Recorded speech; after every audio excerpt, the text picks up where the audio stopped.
한 여자가 시한부 선고받은 남편을 병원에서 버렸습니다. 며느리 박수진은 차가운 목소리로 말했습니다. 더 이상 죽을 사람과 함께 살 수 없어요. 그런데 수진이 몰랐던 게 있었습니다. 바로 시아버지 김정호의 진짜 정체였죠. 낡은 수선집을 운영하는 평범한 노인으로만 알았던 그가 사실은 강남 최대 부동산 그룹의 회장이었던 겁니다. 며느리가 아들을 버린 그 순간부터 정호의 차가운 복수가 시작되었습니다. 과연 수진은 자신이 저지른 실수의 대가가 얼마나 클지 알고나 있을까요? 오늘 이야기 어디에서 듣고 계신가요?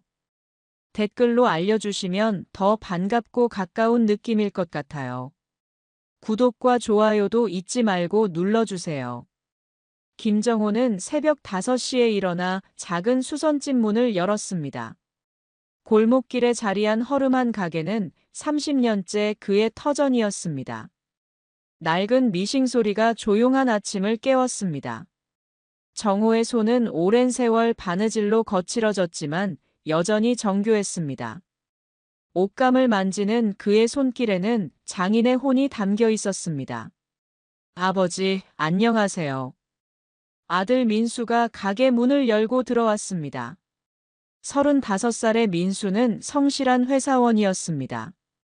매주 일요일마다 아버지를 찾아오는 것이 그의 변함없는 습관이었습니다. 손에는 아버지가 좋아하는 붕어빵을 들고 있었습니다. 아이고, 우리 아들 왔구나. 밥은 먹고 왔니?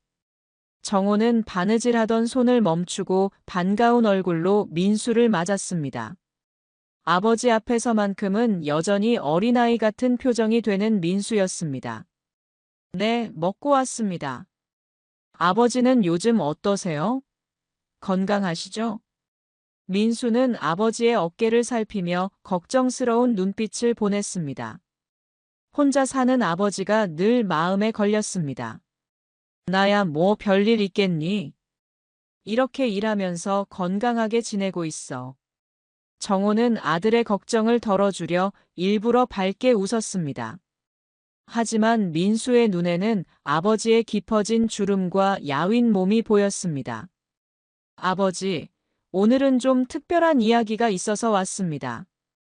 민수의 표정이 갑자기 진지해졌습니다. 정호는 바느질을 완전히 멈추고 아들을 바라봤습니다. 무슨 일이니? 사실 제가 결혼을 생각하고 있습니다. 수진이라는 여자분을 만나고 있거든요. 정호의 얼굴에 미묘한 변화가 스쳤습니다. 기쁨보다는 걱정이 앞섰습니다. 세상을 오래 살아본 경험으로 사람을 보는 눈이 남달랐던 그였습니다. 그 여자분 어떤 분이니? 너한테 잘해주고. 아버지의 신중한 질문에 민수는 열정적으로 수진에 대해 설명하기 시작했습니다. 32살의 수진은 대기업에서 일하는 커리어우먼이었습니다. 예쁘고 똑똑하다고 민수는 자랑했습니다. 다음 주에 수진이를 모시고 올게요. 직접 만나보시면 좋아하실 거예요. 민수의 눈에는 확신이 가득했습니다. 하지만 정호는 왠지 모를 불안감을 느꼈습니다. 아들의 행복을 바라는 마음과 경계심이 동시에 일어났습니다. 그래, 한번 만나보자. 정호는 일단 아들의 뜻을 존중하기로 했습니다. 하지만 마음 한편으로는 이미 경계 태세에 들어가 있었습니다. 일주일 후 박수진이 정호의 수선집을 찾아왔습니다. 단정한 차림새와 밝은 미소를 지은 32살의 여성이었습니다. 하지만 정호는 첫 만남부터 수진의 눈빛에서 뭔가 계산적인 것을 감지했습니다. 안녕하세요, 아버님. 민수 씨에게 많이 들었습니다. 수진의 인사는 예의 바른 듯했지만 정호는 그녀의 시선이 수선집 내부를 훑어보는 것을 놓치지 않았습니다. 낡은 가구와 오래된 미싱을 보는 수진의 표정에는 실망이 스쳐갔습니다. 그래, 민수가 좋은 사람을 만났다고 해서 궁금했어. 정호는 수진을 자세히 관찰했습니다. 그녀의 말투는 정중했지만 정호를 대하는 태도에서 은근한 무시를 느낄 수 있었습니다. 식사 준비를 해놨으니까 같이 먹자. 정호가 준비한 소박한 저녁 식사 자리에서 수진의 본성은 더욱 드러났습니다. 그녀는 정중한 척했지만 정호와 눈을 제대로 마주치지 않았습니다. 아버님께서는 이 가게를 오래 하셨나 봐요. 수진의 질문에는 가벼운 무시가 담겨 있었습니다. 정호는 그 뉘앙스를 정확히 파악했습니다.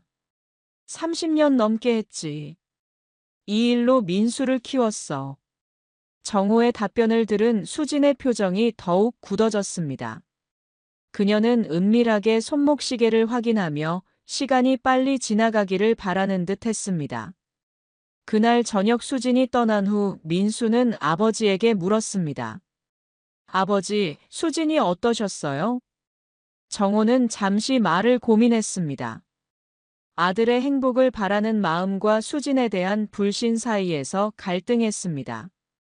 아들아, 사람은 어려울 때 진심이 드러나는 법이다. 그 여자분을 좀 더 지켜봐라.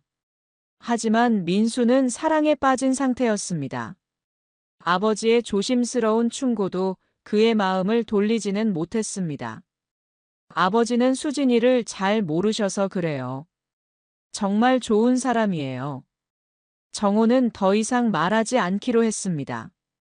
아들이 직접 경험하며 깨달아야 할 일이라고 생각했습니다. 하지만 그의 마음 한편에는 불길한 예감이 자리 잡고 있었습니다. 그날 밤 정호는 혼자 앉아 오래된 상자 하나를 꺼냈습니다. 그 안에는 그의 진짜 정체를 보여주는 서류들이 들어 있었습니다. 정호개발 회장이라는 직함이 적힌 명함과 각종 계약서들이었습니다. 정호는 서류들을 한참 바라보다가 다시 상자에 넣어두었습니다. 아직은 때가 아니라고 생각했습니다. 하지만 언젠가는 이 모든 것이 드러날 날이 올 것이라는 예감이 있었습니다. 수선집의 작은 전등 불빛 아래에서 정호는 조용히 차를 마셨습니다. 아들의 앞날을 걱정하는 아버지의 마음이 깊어져 갔습니다. 밖에서는 늦은 밤의 적막함이 골목을 감싸고 있었습니다. 결혼을 앞둔 몇 달 동안 수진의 태도는 점점 더 노골적으로 변해갔습니다. 정호의 수선집을 방문할 때마다 그녀는 불편한 기색을 감추지 않았습니다. 특히 친구들과 함께 올 때면 더욱 심했습니다. 수진아, 여기가 시아버지 가게라고.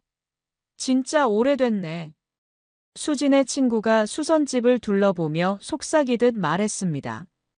수진은 당황한 표정으로 친구를 말렸지만 이미 분위기는 어색해져 있었습니다. 아버님, 잠깐 나갔다 올게요. 수진은 정호에게 간단히 인사하고 친구와 함께 밖으로 나갔습니다. 정호는 창문 너머로 그녀들의 대화를 들을 수 있었습니다. 진짜 가난하네. 시아버지가 저런 일을 하면 체면이 서지 않잖아. 수진의 친구 목소리였습니다. 수진은 변명하듯 대답했습니다. 그래도 민수가 효자라서요. 아버지를 모시고 살겠다고 하니까 어쩔 수 없어요. 그 말을 들은 정호의 표정이 굳어졌습니다. 수진이 민수와의 결혼을 어쩔 수 없는 선택으로 여기고 있다는 것을 알 수 있었습니다. 민수는 여전히 매주 아버지를 찾아왔습니다. 그는 수진과의 결혼 준비로 바쁘면서도 아버지를 소홀히 하지 않았습니다. 아버지, 결혼하고 나서도 자주 찾아올게요. 수진이도 아버지를 잘 모실 거라고 했어요. 민수의 말에 정호는 씁쓸한 미소를 지었습니다. 아들의 순수함과 수진의 진심이 너무나 대조적이었습니다. 그래, 고맙다. 하지만 내 생활을 우선으로 해라. 정호는 아들에게 부담을 주고 싶지 않았습니다. 하지만 마음 한편으로는 앞으로 일어날 일들이 걱정되었습니다. 결혼식 날이 다가왔습니다. 정호는 처음이자 마지막으로 정장을 차려입고 식장에 나타났습니다. 하지만 여전히 그의 모습은 소박했습니다. 비싼 양복 대신 오래된 정장을 입었고 액세서리 하나 없는 단순한 차림이었습니다. 식장에서 수진의 가족들은 정호를 호기심 어린 눈으로 바라봤습니다. 특히 수진의 어머니는 정호를 보며 실망한 기색을 숨기지 않았습니다. 사위 아버지가 수선집을 하신다면서요? 요즘 시대에 그런 일을 하시는 분이 계시는군요. 수진 어머니의 말에는 은근한 무시가 담겨 있었습니다. 정호는 담담하게 답했습니다. 네, 평생 그 일을 해왔습니다. 그 일로 아들을 키웠고요. 정호의 당당한 대답에 수진의 가족들은 더 이상 말하지 않았습니다. 하지만 그들의 표정에서는 못마땅함을 읽을 수 있었습니다. 결혼식이 끝나고 피로연 자리에서 정호는 구석진 자리에 홀로 앉아 있었습니다. 수진과 민수는 하객들과 인사를 나누느라 바빴습니다. 정호는 조용히 그 모습을 지켜보며 복잡한 심정이었습니다. 아버지, 여기 혼자 앉아 계세요? 민수가 잠깐 아버지에게 다가왔습니다. 정호는 아들의 행복한 모습을 보며 미소 지었습니다. 괜찮다. 너희들 인사나 잘해라. 정호는 아들의 행복한 순간을 방해하고 싶지 않았습니다. 민수는 아버지에게 감사의 인사를 하고 다시 손님들에게로 갔습니다. 결혼식 후 며칠이 지나자 수진의 본성은 더욱 노골적으로 드러났습니다. 신혼집에 정착한 후 그녀는 민수에게 노골적으로 불만을 표했습니다. 여보, 앞으로 시아버지 방문은 좀 줄였으면 좋겠어요. 매주 가는 건 너무 부담스러워요. 수진의 요구에 민수는 당황했습니다. 아버지를 자주 찾아뵙는 것은 그에게 당연한 일이었습니다. 수진아, 아버지가 혼자 계시는데 어떻게 그럴 수 있어? 우리가 자주 찾아뵈어야 하는 거 아니야? 민수의 말에 수진은 짜증을 냈습니다. 그럼 당신 혼자 가세요. 저는 그런 곳에 가기 싫어요. 친구들이 뭐라고 할지 몰라요. 수진의 솔직한 말에 민수는 충격을 받았습니다. 아내가 아버지를 이렇게 생각하고 있다는 것을 처음 알았습니다. 수진아, 아버지가 어떤 분인지 너는 몰라. 나를 혼자 키우시면서 얼마나 고생하셨는데. 민수는 아버지에 대한 사랑과 존경심을 표현했습니다. 하지만 수진은 전혀 공감하지 못했습니다. 과거는 과거고 지금은 지금이에요. 우리 체면도 생각해야 하잖아요. 수진의 차가운 반응에 민수는 더 이상 말할 수 없었습니다. 결혼 후 처음으로 아내와 심각한 의견 차이를 느끼는 순간이었습니다. 그날 밤 민수는 혼자 고민에 빠졌습니다. 아버지에 대한 사랑과 아내에 대한 배려 사이에서 갈등했습니다. 하지만 결국 그는 아버지를 선택했습니다. 다음 주 일요일, 민수는 혼자 아버지를 찾아갔습니다. 정호는 아들이 혼자 온 것을 보고 무슨 일인지 짐작할 수 있었습니다. 수진이는 어디 있니? 정호의 질문에 민수는 머뭇거렸습니다. 아버지, 수진이가 좀 바빠서요. 민수는 거짓말을 했지만 정호는 진실을 알고 있었습니다. 며느리가 자신을 피하고 있다는 것을 말입니다. 그래, 이해한다. 젊은 사람들은 할 일이 많으니까. 정호는 아들을 위해 이해한다는 표현을 했습니다. 하지만 마음속으로는 수진에 대한 실망이 커져갔습니다. 그날 이후로 수진이 정호의 수선집을 찾아오는 일은 거의 없어졌습니다. 명절이나 특별한 날에만 마지못해 따라오는 정도였습니다. 그마저도 매번 불편한 기색을 감추지 않았습니다. 정호는 이런 상황을 조용히 지켜봤습니다. 아들의 행복을 위해 참고 견뎠지만 수진의 태도는 점점 더 노골적이 되어갔습니다. 그는 언젠가 이 모든 것이 터질 날이 올 것이라는 것을 예감하고 있었습니다. 결혼한 지 6개월이 지난 어느 날, 민수에게 이상한 증상이 나타나기 시작했습니다. 처음에는 단순한 두통 정도로 여겼습니다. 하지만 점차 증상이 심해졌습니다. 여보, 머리가 너무 아파요. 어지럽기도 하고요. 민수가 수진에게 호소했습니다. 수진은 처음에는 스트레스성 두통 정도로 생각했습니다. 요즘 회사 일이 많아서 그런 거 아니에요? 좀 쉬면 나아질 거예요. 하지만 민수의 증상은 나아지지 않았습니다. 오히려 더욱 심해졌습니다. 메스꺼움과 어지럼증이 계속되었고 시야도 흐려지기 시작했습니다. 수진아, 정말 이상해요. 병원에 가봐야겠어요. 민수의 제안에 수진도 동의했습니다. 남편의 상태가 심상치 않다는 것을 알 수 있었습니다. 병원에서 정밀 검사를 받은 결과는 충격적이었습니다.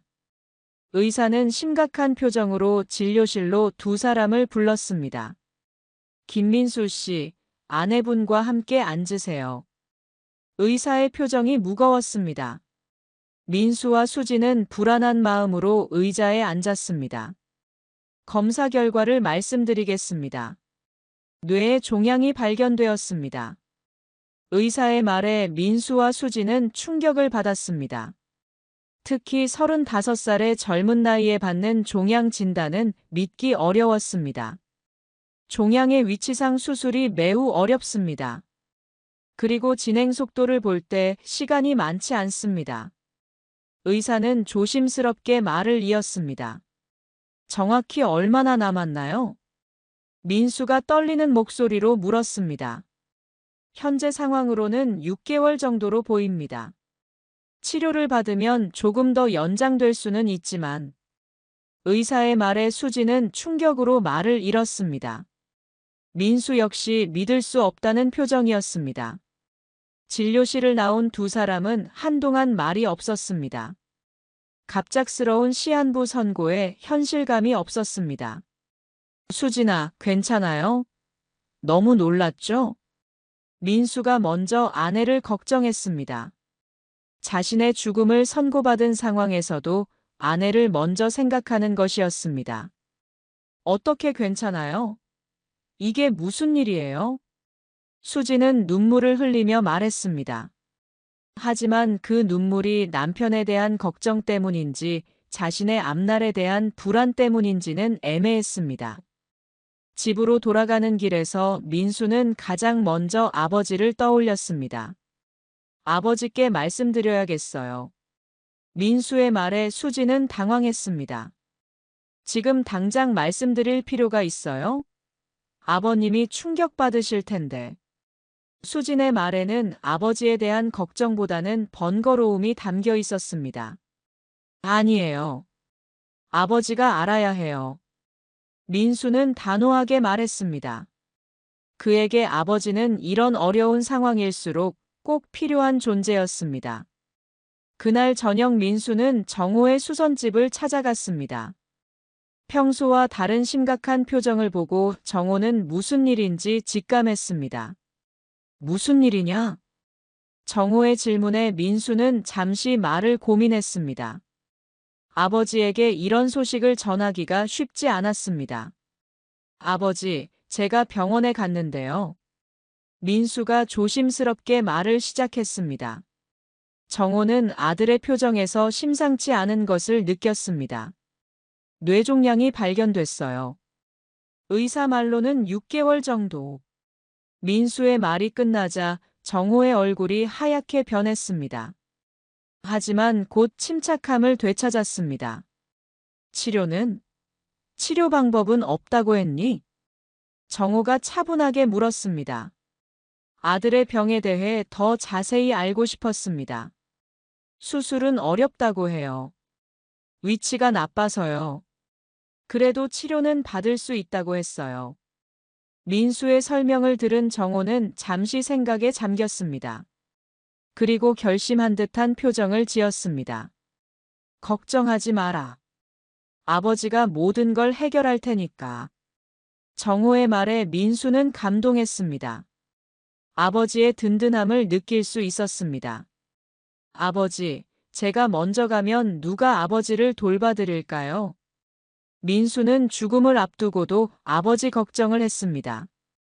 정호는 아들의 효심에 눈물이 날 뻔했습니다. 그런 소리 하지 마라. 너는 나을 거야. 정호는 단호하게 말했습니다. 그의 목소리에는 강한 의지가 담겨 있었습니다. 그날 밤 정호는 혼자 앉아 생각에 잠겼습니다. 아들의 병에 대해 최선의 치료를 받게 하려면 자신의 정체를 드러내야 할지도 모른다고 생각했습니다. 하지만 아직은 때가 아니라고 판단했습니다. 다음 날부터 민수의 치료가 시작됐습니다. 항암 치료와 방사선 치료를 병행하게 되었습니다. 치료비는 상당한 액수였지만 정호는 아무런 어려움 없이 모든 비용을 지불했습니다. 병원 직원들은 정호를 보며 안타까운 시선을 보냈습니다. 수선집 운영하는 노인이 아들의 치료비 때문에 어려움을 겪을 것이라고 생각했습니다. 아버님, 치료비가 많이 부담되시죠? 사회복지사와 상담받아 보시는 게 어떨까요? 간호사가 정호에게 조심스럽게 제안했습니다. 정호는 고맙다는 표현을 하며 넘어갔습니다. 고맙습니다. 일단 해볼게요. 정호는 자신의 정체를 드러내지 않으려고 했습니다. 평범한 아버지의 모습을 유지하고 싶었습니다. 치료가 시작된 후 민수의 상태는 점차 나빠졌습니다. 항암 치료의 부작용으로 머리카락이 빠지고 몸무게가 급격히 줄었습니다. 하지만 그는 여전히 아버지를 걱정하는 마음을 잃지 않았습니다. 아버지, 너무 무리하지 마세요. 병원에서 밤새지 마시고 집에 가서 주무세요. 민수가 아버지를 걱정했습니다. 정호는 매일 병원에서 밤을 새며 아들을 돌봤습니다. 나는 괜찮다. 내가 더 중요해. 정호는 아들의 걱정을 덜어주려 했습니다. 하지만 실제로는 그 자신도 지쳐가고 있었습니다. 육체적인 피로보다는 아들의 병에 대한 정신적 고통이 더 컸습니다. 한편 수진의 태도는 점점 변해갔습니다. 처음에는 남편의 병을 걱정하는 모습을 보였지만 시간이 지날수록 다른 모습을 드러내기 시작했습니다. 민수의 치료가 시작된 지 3개월이 지났습니다. 항암 치료로 인해 민수의 몸은 많이 야위었고 머리카락도 거의 빠진 상태였습니다. 하지만 그는 여전히 밝은 마음을 유지하려 노력했습니다. 수진의 병원 방문은 점점 줄어들었습니다. 처음에는 매일 와서 간병을 도왔지만 이제는 일주일에 2~3번 정도만 얼굴을 비췄습니다. 여보, 회사에서 중요한 프로젝트가 있어서 자주 못 와요. 이해해 줄 거죠? 수진이 변명하듯 말했습니다.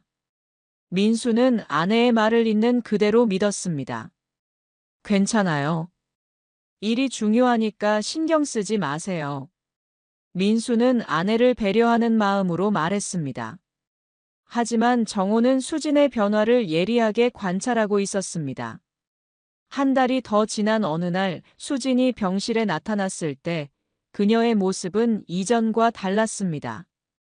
예전보다 화려하게 화장을 하고 새로운 옷을 입고 있었습니다. 수진아, 오늘 예뻐 보이네요. 어디 갔다 온 거예요? 민수가 아내의 모습을 보며 미소 지었습니다. 아내가 자신의 병 때문에 우울해하지 않고 평상시처럼 생활하는 것을 보니 오히려 다행스러웠습니다. 아, 그냥 친구들이랑 만났어요. 수진이 대수롭지 않게 답했습니다.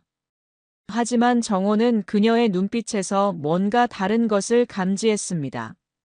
그날 저녁 수진이 병실을 나간 후 정호는 복도에서 우연히 수진의 전화 통화를 듣게 되었습니다. 응, 오늘 병원 갔다 왔어. 정말 답답해 죽겠어. 언제까지 이렇게 살아야 하는지 모르겠어. 수진의 목소리는 짜증과 불만으로 가득했습니다. 정호는 충격을 받았지만 일단 자리를 피했습니다. 며칠 후 더 충격적인 일이 벌어졌습니다. 수진이 병실에 와서 민수에게 서류 뭉치를 내밀었습니다. 이게 뭐예요? 민수가 서류를 보며 물었습니다. 이혼 서류예요. 수진의 차가운 말에 민수는 믿을 수 없다는 표정을 지었습니다. 이혼 서류라고요? 왜 갑자기? 민수는 당황해서 물었습니다. 수지는 냉정한 표정으로 말을 이었습니다. 더 이상 이렇게 살 수 없어요. 6개월밖에 못 사는 사람과 함께 있을 수 없어요. 수진의 잔혹한 말에 민수는 충격을 받았습니다.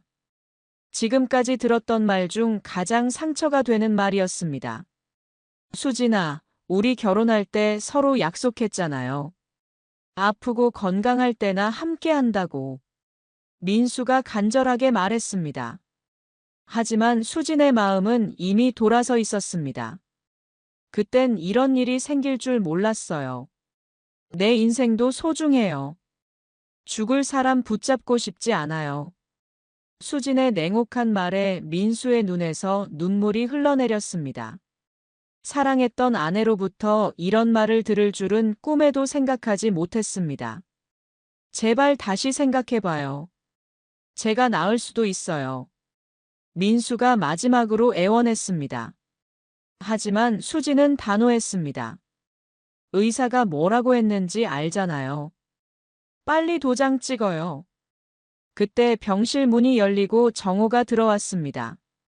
병실에서 벌어지고 있는 상황을 한눈에 파악한 정호의 표정이 굳어졌습니다. 아버지. 민수가 흐느끼며 아버지를 불렀습니다. 정호는 침착하게 수진을 바라봤습니다.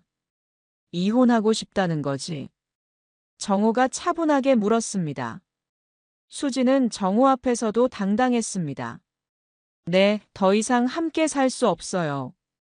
수진의 답변을 들은 정호는 잠시 침묵했습니다. 그리고 놀라운 말을 했습니다. 그러면 어서 절차를 처리해라. 정호의 말에 민수도 수진도 놀랐습니다. 아버지가 이혼을 반대할 것이라고 생각했던 것입니다. 아버지, 왜 그런 말씀을? 민수가 당황해서 물었습니다. 아들아, 너를 진심으로 사랑했다면 이런 선택을 하지 않았을 거다. 억지로 붙잡아봤자 소용없어. 정호의 말은 차분했지만 단호했습니다. 수지는 정호의 반응에 오히려 당황했습니다. 그녀는 정호가 반대하며 매달릴 것이라고 예상했던 것입니다. 그럼 빨리 서류 처리하겠습니다. 수진이 서둘러 말했습니다. 정호는 민수에게 다가가 어깨를 다독였습니다. 아들아, 이런 사람이면 어차피 언젠가는 떠날 사람이었어. 지금 알게 된 게 다행이야. 정호의 위로에 민수는 눈물을 흘렸습니다. 하지만 동시에 아버지의 든든함을 느낄 수 있었습니다. 수지는 서둘러 이혼 절차를 마쳤습니다. 모든 서류에 도장을 찍고 짐을 챙겨 병실을 나갔습니다. 마지막까지 민수를 향한 미안함이나 후회의 표현은 없었습니다. 수진이 떠난 후 병실은 정막에 빠졌습니다. 민수는 충격과 절망으로 말을 잃었습니다. 아버지, 제가 뭘 잘못한 걸까요? 민수가 자책하며 물었습니다. 너는 잘못한 게 없다. 사람의 진짜 모습은 어려울 때 드러나는 법이야. 정호는 아들을 위로했습니다. 하지만 마음속으로는 수진에 대한 분노가 치밀어 올랐습니다. 그날 밤 정호는 병원 복도를 천천히 걸었습니다. 평범한 노인의 모습이었지만 그의 마음속에는 차가운 결심이 자리 잡고 있었습니다. 수진이 자신의 진짜 정체를 모르고 저런 선택을 했다는 것이 안타까웠습니다. 하지만 이제는 그녀가 어떤 대가를 치르게 될지 보여줄 때라고 생각했습니다. 이혼 후 수진의 삶은 180도 바뀌었습니다. 그녀는 마치 무거운 짐을 내려놓은 것처럼 자유로운 생활을 시작했습니다. SNS에는 친구들과의 화려한 모임 사진들이 올라왔습니다. 드디어 자유의 몸이 되었네요. 새로운 시작이에요. 수진이 SNS에 올린 글이었습니다. 남편이 시한부 판정을 받고 투병 중인 상황에서 이런 글을 올리는 것은 충격적이었습니다. 이혼 후 한 달이 지났을 때 수진에게 새로운 남자가 나타났습니다. 이재원이라는 38살의 사업가였습니다. 그는 중견 건설 회사를 운영한다고 자신을 소개했습니다. 수진 씨, 처음 뵙겠습니다. 이재원입니다. 재원은 자신만만한 태도로 수진에게 접근했습니다. 그의 외모와 말솜씨에 수진은 금세 매료되었습니다. 안녕하세요. 박수진입니다. 수진은 재원에게 호감을 보였습니다. 재원은 자신의 사업에 대해 자랑스럽게 이야기했습니다. 제가 운영하는 회사가 요즘 큰 프로젝트를 진행하고 있어요. 곧 상장도 준비 중이고요. 재원의 말에 수진의 눈이 반짝였습니다. 가난한 남편과 이혼하고 성공한 사업가를 만나게 된 것이 행운이라고 생각했습니다. 두 사람의 관계는 빠르게 발전했습니다. 재원은 수진에게 비싼 선물을 사주고 고급 레스토랑에서 데이트를 했습니다. 수진은 이런 생활이 자신에게 어울린다고 생각했습니다. 수진아, 나랑 결혼 생각 없어? 내 회사가 상장되면 우리 정말 잘 살 수 있을 거야. 재원의 프러포즈에 수진은 망설이지 않고 승낙했습니다. 이전의 결혼 생활과는 비교할 수 없을 정도로 화려한 미래가 기대되었습니다. 좋아요. 당신과 함께라면 행복할 것 같아요. 수진의 답변에 재원은 만족스러워했습니다. 두 사람은 곧바로 결혼 준비에 들어갔습니다. 한편 민수의 상태는 점점 악화되고 있었습니다. 의사들도 예상보다 빠른 진행에 우려를 표했습니다. 하지만 정호는 포기하지 않고 최선의 치료를 받게 했습니다. 아버지, 저 때문에 너무 고생하시는 거 아니에요? 민수가 아버지를 걱정했습니다. 치료비가 상당한 액수라는 것을 알고 있었기 때문입니다. 그런 걱정하지 마라. 아버지가 다 해결할 테니까. 정호는 아들을 안심시켰습니다. 실제로 그에게는 치료비가 전혀 부담이 되지 않았습니다. 아버지는 항상 병원에서 밤을 새우며 아들을 돌봤습니다. 낡은 옷을 입고 병원 의자에서 잠을 자는 모습을 본 간호사들은 안타까워했습니다. 아버님, 집에 가서 주무세요. 여기서 계속 계시면 건강 해치세요. 간호사가 정호를 걱정했습니다. 괜찮습니다. 아들이 더 중요해요. 정호는 아들 곁을 떠나지 않았습니다. 그의 모습은 평범한 노인이었지만 아들에 대한 사랑만큼은 남달랐습니다. 그런데 이상한 일들이 벌어지기 시작했습니다. 재원의 건설 회사에 문제가 생기기 시작한 것입니다. 처음에는 작은 일부터였습니다. 진행 중이던 건설 프로젝트에서 인허가 문제가 생겼습니다. 이상하네요. 분명히 승인된 건데 갑자기 재검토한다고 하네요. 재원이 수진에게 불만을 털어놨습니다. 하지만 수진은 별로 신경 쓰지 않았습니다. 일시적인 문제일 거예요. 곧 해결될 거예요. 수진은 재원의 걱정을 대수롭지 않게 여겼습니다. 하지만 문제는 계속 이어졌습니다. 다음에는 은행에서 대출 연장을 거부했습니다. 이유는 회사의 신용도 문제라는 것이었습니다. 말이 안 돼요. 우리 회사 신용도는 문제 없었는데. 재원은 당황했습니다. 갑작스러운 신용도 하락이 이해되지 않았습니다. 이어서 주요 거래처들이 하나둘씩 계약을 파기하기 시작했습니다. 모두 회사의 내부 사정을 이유로 들었습니다. 도대체 무슨 일이 일어나는 거야? 재원은 혼란스러웠습니다. 순조롭게 진행되던 모든 일이 동시에 꼬이기 시작했습니다. 수진도 이제 심상치 않은 상황임을 깨달았습니다. 재원의 회사가 어려워지면 자신의 미래도 불투명해지기 때문이었습니다. 여보, 정말 괜찮은 거예요? 회사 상황이 어떤 거예요? 수진이 걱정스러운 목소리로 물었습니다. 잠시 어려운 시기일 뿐이야. 곧 해결될 거야. 재원은 자신감을 보이려 했지만 내심 불안했습니다. 이상하게도 모든 일이 동시에 잘못되고 있었습니다. 한편 정호는 여전히 평범한 노인의 모습으로 병원에서 시간을 보내고 있었습니다. 아무도 그가 이 모든 일의 배후에 있다는 것을 상상할 수 없었습니다. 어느 날 정호는 조용히 병원을 나와 시내의 한 빌딩으로 향했습니다. 정호개발이라는 간판이 붙은 고층 빌딩이었습니다. 회장님, 지시하신 대로 진행했습니다. 부사장이 정호에게 보고했습니다.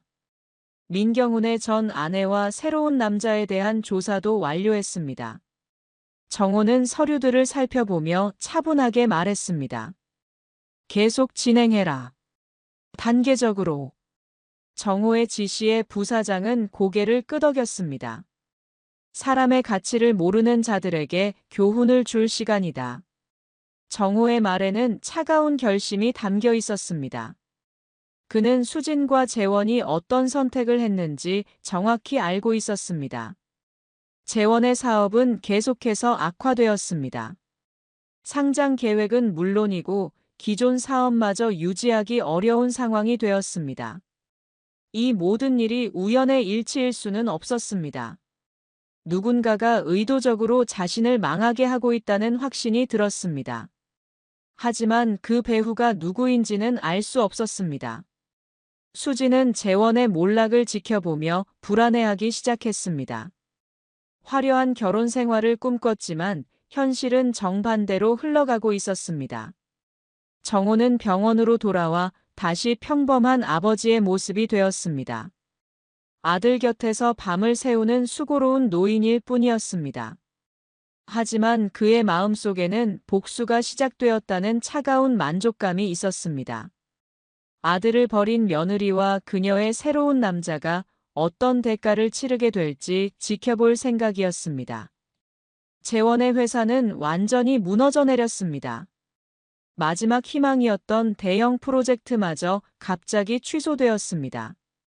이유는 투자자들의 일방적인 철회였습니다. 이해할 수 없어요.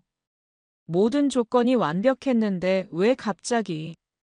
재원은 절망적인 표정으로 수진에게 말했습니다. 수진 역시 상황을 받아들이기 어려워했습니다. 뭔가 이상해요. 이런 일이 우연히 일어날 수는 없어요. 수진이 의심스러운 목소리로 말했습니다. 하지만 배후를 알 수는 없었습니다. 그날 오후 재원에게 한 통의 전화가 걸려왔습니다. 정중한 목소리의 남자가 만나자고 제안했습니다. 정호개발 부사장입니다. 이재원 사장님과 잠시 만나 뵙고 싶습니다. 재원은 정호개발이라는 이름에 놀랐습니다. 국내 최대 부동산 그룹으로 유명한 회사였습니다. 정호개발에서 연락이 왔어. 뭔가 기회가 생긴 것 같아. 재원이 수진에게 희망적으로 말했습니다. 수진도 기대감을 보였습니다. 정말요?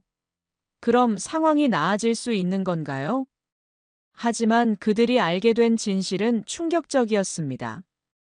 카페에서 만난 정호개발 부사장은 정중하지만 차가운 표정으로 재원을 맞았습니다. 이재원 사장님께서 최근 어려움을 겪고 계신다고 들었습니다. 부사장의 말에 재원은 조심스럽게 답했습니다. 네, 일시적인 어려움이 있습니다. 하지만 곧 해결될 것 같습니다. 부사장은 미소를 지으며 말을 이었습니다.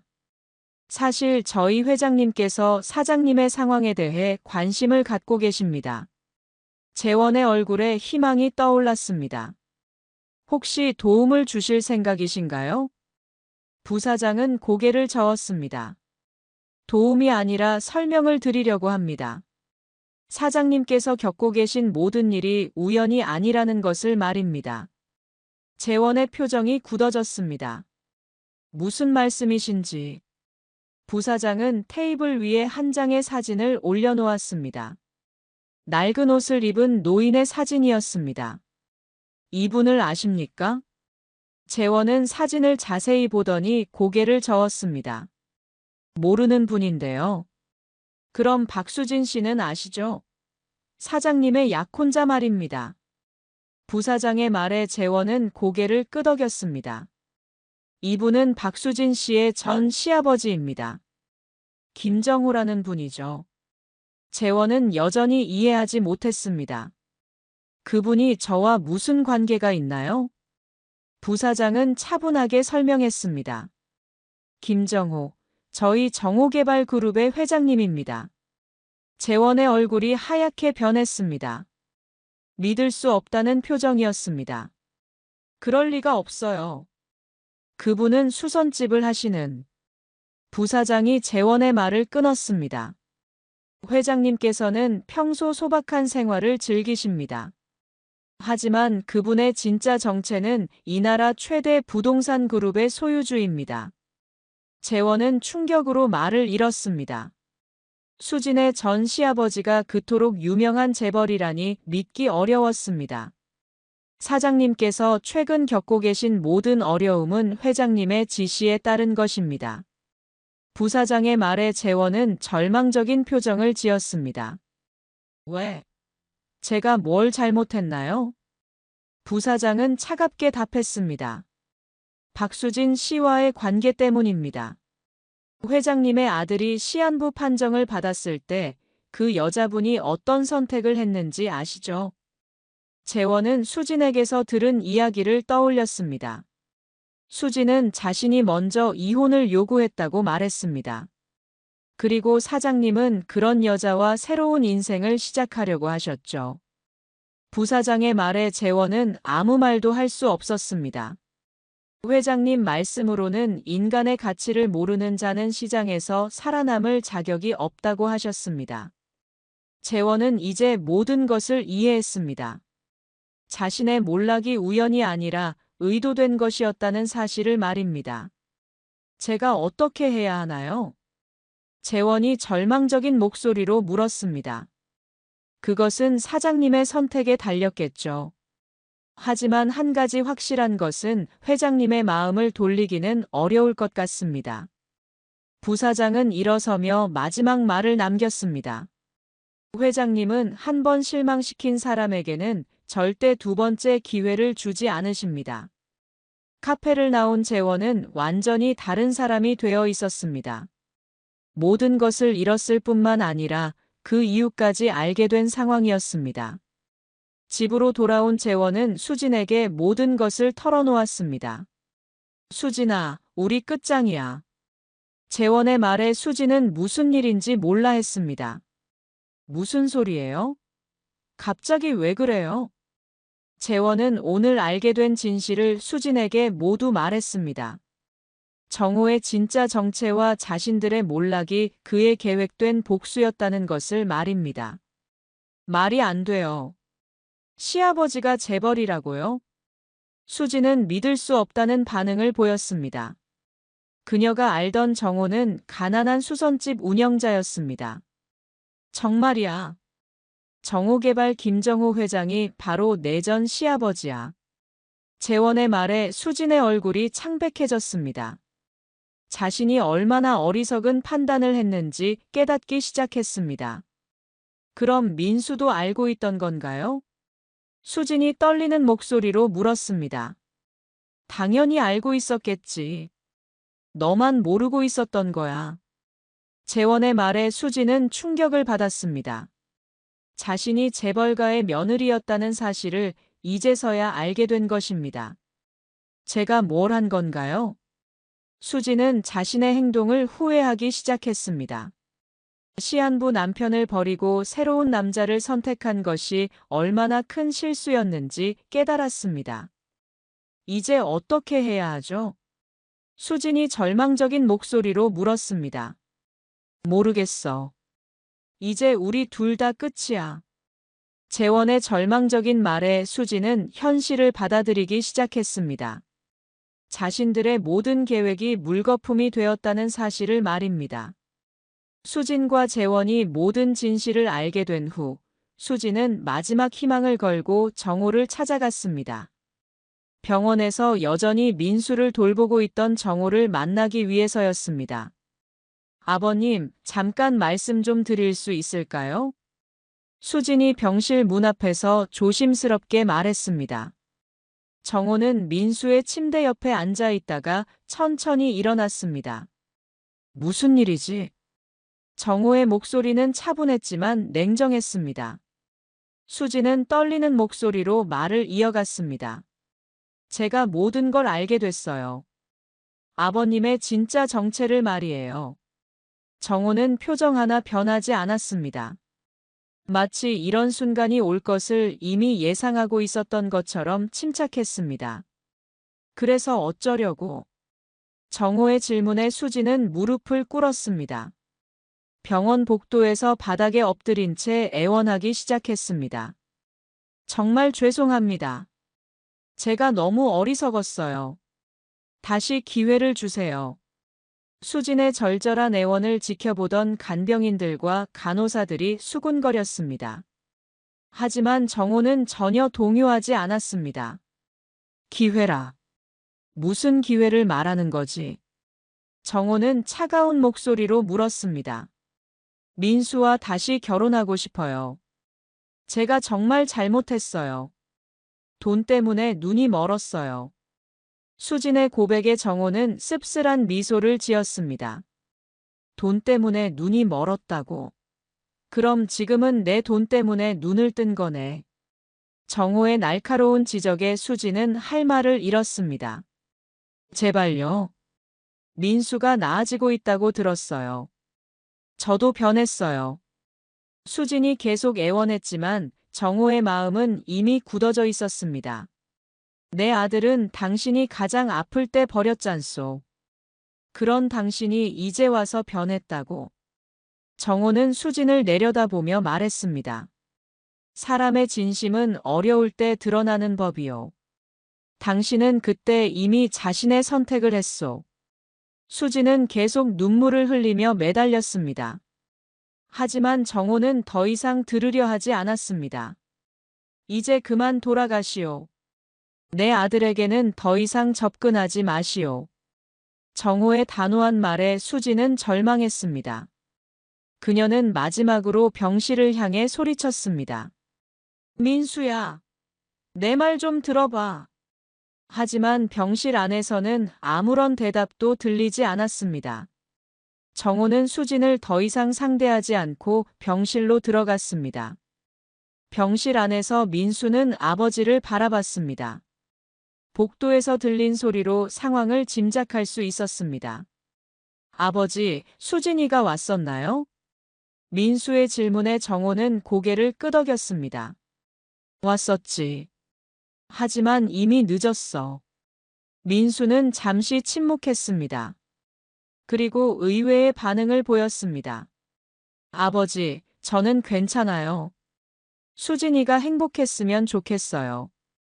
민수의 말에 정호는 감동했습니다. 죽음 앞에서도 원망하지 않는 아들의 마음이 숭고했습니다. 아들아, 넌 정말 착한 아이구나. 정호는 아들의 손을 꼭 잡았습니다. 그의 눈에는 눈물이 맺혔습니다. 수진은 병원을 떠나면서 모든 것을 잃었다는 절망감에 빠졌습니다. 재원과의 관계도 끝났고 민수와의 재결합도 불가능해졌습니다. 그녀는 혼자 남겨진 채로 자신의 어리석은 선택을 후회했습니다. 하지만 이미 돌이킬 수 없는 일이었습니다. 며칠 후 재원은 모든 재산을 잃고 고시원으로 이사했습니다. 화려했던 과거는 모두 사라졌고 현실은 참혹했습니다. 이 모든 게 그 노인 때문이야. 재원은 분노했지만 어쩔 수 없는 현실이었습니다. 정호개발이라는 거대한 그룹 앞에서 그는 한없이 작은 존재였습니다. 한편 정호는 여전히 병원에서 아들을 돌보고 있었습니다. 평범한 노인의 모습으로 말입니다. 하지만 그의 마음속에는 만족감이 있었습니다. 아들을 버린 며느리와 그녀의 새 남자가 정당한 대가를 치렀다는 생각에서였습니다.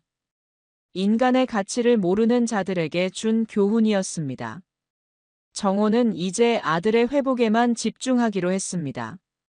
6개월이 지나고 놀라운 일이 벌어졌습니다. 민수의 뇌종양이 기적적으로 사라지기 시작한 것입니다. 의사들도 믿을 수 없어 했습니다. 정말 놀랍습니다. 종양이 거의 사라졌어요. 이런 경우는 의학적으로도 매우 드뭅니다.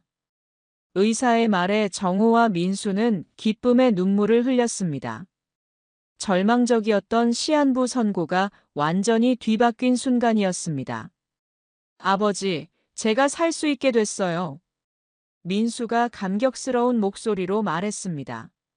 정호는 아들을 꼭 안아주었습니다. 그래, 아들아. 이제 새로운 시작이야. 완치 판정을 받은 후 민수는 아버지와 함께 특별한 계획을 세웠습니다. 자신들이 겪은 경험을 바탕으로 뇌종양 환자들을 돕는 재단을 설립하기로 한 것입니다. 아버지, 저 같은 환자들을 도와주고 싶어요. 희망을 잃지 않게 해주고 싶습니다. 민수의 제안에 정호는 전적으로 동의했습니다. 좋은 생각이다. 우리가 받은 기적을 다른 사람들과 나누자. 정호개발그룹은 대규모 의료지원재단을 설립했습니다. 희망의 빛 재단이라는 이름으로 시작된 이 재단은 경제적으로 어려운 뇌종양 환자들에게 무료 치료를 제공했습니다. 재단 개관식 날, 정호는 처음으로 공개적인 자리에 나타났습니다. 평소의 수선집 차림이 아닌 정장을 입고 말입니다. 저는 오랫동안 평범한 시민으로 살아왔습니다. 하지만 아들의 병을 통해 깨달았습니다. 정호가 마이크 앞에서 말했습니다. 진정한 부는 사랑하는 사람과 함께하는 시간입니다. 그리고 그 사랑을 다른 이들과 나누는 것입니다. 정호의 연설에 참석자들은 감동했습니다. 특히 그의 곁에 서 있는 민수의 모습이 인상적이었습니다. 저희 아들은 죽음 앞에서도 다른 사람을 걱정하는 마음을 잃지 않았습니다. 그런 아들이 있어 제가 세상에서 가장 부유한 사람입니다. 정호의 말에 민수는 감동의 눈물을 흘렸습니다. 아버지, 제가 아플 때 깨달았어요. 효도는 돈이 아니라 마음이라는 것을 말입니다. 민수의 말에 정호는 고개를 끄덕였습니다. 그래, 아들아. 내가 보여준 효심이 내게는 어떤 재산보다도 값진 거였다. 재단 설립 후 정호와 민수는 더욱 돈독한 부자 관계를 맺었습니다. 함께 환자들을 돌보고 희망을 전하는 일에 헌신했습니다. 어느 날 재단에서 일하던 중 민수가 아버지에게 말했습니다. 아버지, 수진이가 저를 버렸을 때는 정말 원망스러웠어요. 하지만 지금 생각해보니 오히려 감사해요. 정호는 아들의 말을 궁금하게 들었습니다. 그 일이 있었기에 아버지와 더 가까워질 수 있었고 진정한 가족의 소중함을 깨달을 수 있었거든요. 민수의 깨달음에 정호는 뿌듯해했습니다. 그래, 아들아. 어려움은 우리를 더 강하게 만드는 법이다. 그날 저녁 정호와 민수는 재단 건물 옥상에서 서울 야경을 바라보며 대화를 나눴습니다. 아버지, 앞으로도 계속 이 일을 함께 할 수 있을까요? 민수의 질문에 정호는 확신에 찬 목소리로 답했습니다. 물론이지. 우리는 가족이니까. 두 사람은 서로를 바라보며 미소 지었습니다. 시한부 선고라는 절망적인 상황에서 시작된 이야기는 이제 희망과 사랑으로 가득한 결말을 맞았습니다. 정호는 마지막으로 이렇게 말했습니다. 진정한 효자가 곁에 있는 사람이 세상에서 가장 행복한 사람이다. 그리고 그 행복을 다른 이들과 나누는 것이 진정한 부자의 도리다. 민수는 아버지의 말에 깊이 공감했습니다. 네, 아버지. 저희가 받은 사랑을 세상에 나누어 주겠습니다. 그렇게 정호와 민수는 함께 새로운 미래를 향해 걸어갔습니다. 효도와 가족의 그리고 이웃사랑이라는 소중한 가치를 실현하며 말입니다. 한편 수지는 모든 것을 잃고 혼자 남겨진 채로 자신의 선택을 후회하며 살아가고 있었습니다. 재원 역시 파산 후 어려운 생활을 이어가고 있었습니다. 하지만 정호와 민수는 그들에 대한 원망보다는 앞으로의 희망에 집중했습니다. 진정한 가치가 무엇인지 깨달은 이들에게는 복수보다 용서와 사랑이 더 소중했습니다. 한 사람의 이야기가 누군가의 위로가 되길 바라며 오늘의 이야기를 마칩니다. 구독과 좋아요는 저희에게 큰 힘이 됩니다. 건강하고 행복한 하루 되세요.